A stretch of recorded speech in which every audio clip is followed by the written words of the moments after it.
ഒരു മലയാളി പയ്യനാണ്, 13 വയസ്സുള്ള പയ്യനും പറ്റും. നമുക്ക് ചിന്തിക്കാൻ പറ്റുമോ? 13 വയസ്സുള്ള പയ്യൻ അവനൊരു മൊബൈൽ ആപ്പ് ഉണ്ടാക്കിയാണ്. ഇപ്പോൾ ഈയിടെ 100 കോടി രൂപ കമ്പനിക്ക് വില പറഞ്ഞു. 100 കോടി രൂപ, 13 കൊച്ചു പയ്യനാണ്.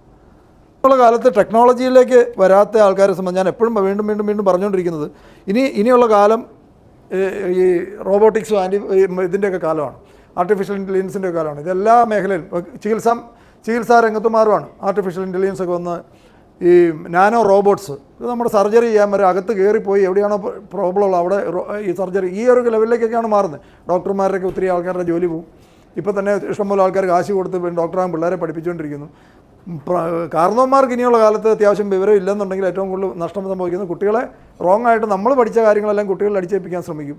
അത് കംപ്ലീറ്റ്ലി റോങ് ആണ്. നമ്മൾ പല ആൾക്കാരും ഇന്നത്തെ ജനറേഷൻ്റെ ഇപ്പോൾ കൊച്ചു കുട്ടികൾ നിങ്ങൾ ചിലപ്പോൾ കേട്ടോ, ഒരു മലയാളി പയ്യനാണ്, 13 വയസ്സുള്ള പയ്യനും പറ്റും.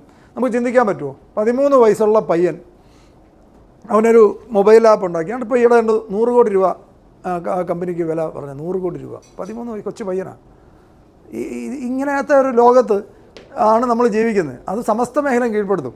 അപ്പം നമ്മൾ അതിനകത്ത് മുമ്പോട്ട് നടക്കുക പോരാ, മുമ്പോട്ട് ഓടണം. അത്ര സ്പീഡിലാണ് മാർക്കറ്റ് പോകുന്നത്.